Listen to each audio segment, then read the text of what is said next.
Welcome to Infidelity Truths. Before we dive into today's gripping story, please take a second to like this video and subscribe to our channel. Your support helps us create more thrilling stories just for you. Let's begin. My name is Sarah, and for 8 years I was married to Daniel. To the world, we were a golden couple. High school sweethearts who built a life together, complete with a cozy house, shared dreams, and a circle of friends who envied our bond. Daniel was steady, the kind of man who remembered your coffee order and fixed the leaky faucet without being asked. I was the dreamer, always chasing the next adventure, the next spark. Together, we balanced each other. Or so I thought. The fracture in our story began so quietly I didn't even hear it crack. His name was Marcus, a photographer I met at a gallery opening for work. I was there to network, to charm clients for my marketing job. Marcus was different, quietly intense, with a way of seeing the world that made me feel like I was part of his art. He'd ask about my ideas, my passions, things Daniel and I had stopped talking about years ago. It wasn't that Daniel didn't care, it was just that life had settled into routines, and I'd started to feel like a piece of furniture in our home. Functional, familiar, but no longer noticed. It started with a coffee, just a casual meetup to discuss a project. But then coffee turned into late-night texts about art, life, and eventually me.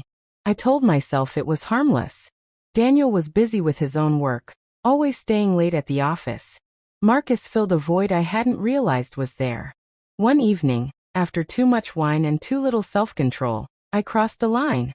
A kiss in his studio, surrounded by half-finished canvases, felt like a secret I could keep locked away. I loved Daniel. This was just a mistake, a fleeting thing. I could stop at any time. But I didn't. The affair stretched on for months. A hidden world I justified with every lie I told myself.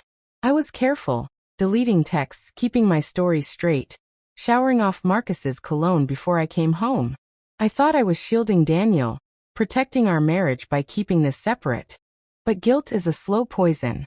It seeped into the way I moved, the way I spoke. I'd catch myself overcompensating, planning elaborate date nights, laughing too loudly at Daniel's jokes, anything to drown out the buzzing in my conscience. The first sign something was wrong wasn't a confrontation. It was Daniel's eyes. One night, I came home late, claiming a work dinner ran long. He was sitting at the kitchen table, a glass of whiskey untouched in front of him. He looked up, and his gaze wasn't angry or accusing. It was searching, like he was trying to find the woman he married in the stranger standing before him. I brushed it off, kissed his forehead, and changed the subject. But that look lingered, heavy and unshakable. From then on, the air between us changed. Daniel didn't ask questions, but he noticed everything. The way I angled my phone away from him. The way I'd jump when he walked into a room unexpectedly. He didn't need to catch me in the act. My guilt was betraying me in 1,000 tiny ways. I started to dread the quiet moments, sitting together at breakfast, driving to visit his parents, because the silence wasn't peaceful anymore. It was loud with unspoken questions. One evening, we were watching a movie, curled up on the couch like we'd done 100 times before. I reached for his hand, and he didn't pull away, but his fingers stayed limp in mine. I turned to him, and there it was again. That look. Not rage, not betrayal, but a deep, aching sadness. It was as if he was seeing straight through me, to the truth I'd buried. I wanted to confess, to spill everything and beg for forgiveness, but my voice caught in my throat. Instead, I squeezed his hand and pretended everything was fine, even as my heart pounded with the weight of what I'd done. The breaking point came at a friend's dinner party.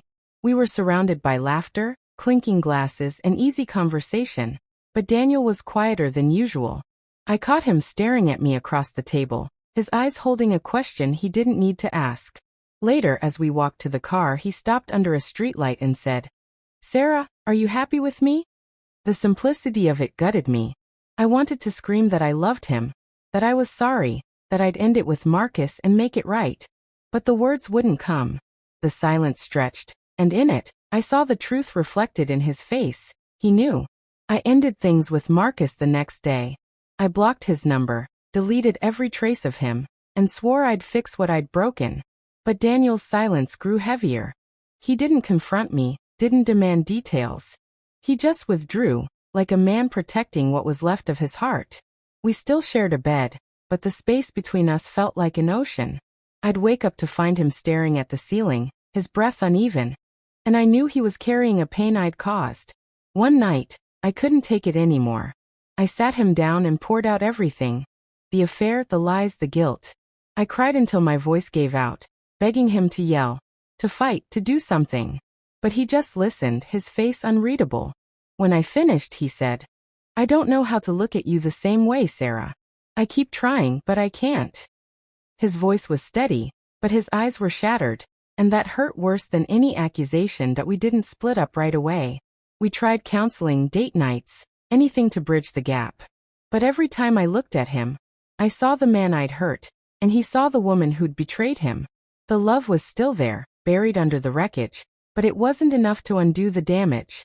Some nights, I'd catch a glimpse of the old Daniel, a fleeting smile, a brush of his hand, but then his eyes would meet mine, and the grief would return. Now we're still together, but it's a fragile kind of existence. We're trying to rebuild, but the foundation feels unsteady.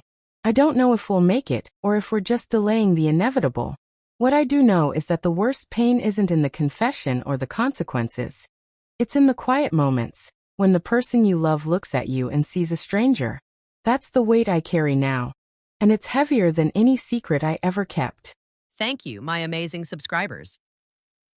Wow, what a journey. If you've made it to the end of this story, I just want to take a moment to say thank you. Your support means everything to me. Every time you watch, like, and comment, you're helping keep this channel alive and growing. And trust me, the best is yet to come. I see all your comments. I feel your love, and I truly appreciate each and every one of you.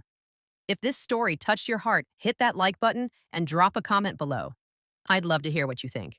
Your thoughts and feedback inspire me to create even more powerful stories.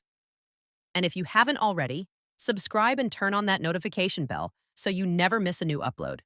More shocking twists, emotional journeys, and real-life lessons are on the way, and I don't want you to miss a single one. Together, we're building an incredible community, and I'm so grateful to have you on this journey with me. Stay strong, stay inspired, and remember, sometimes life's greatest lessons come from the most unexpected moments. See you in the next story.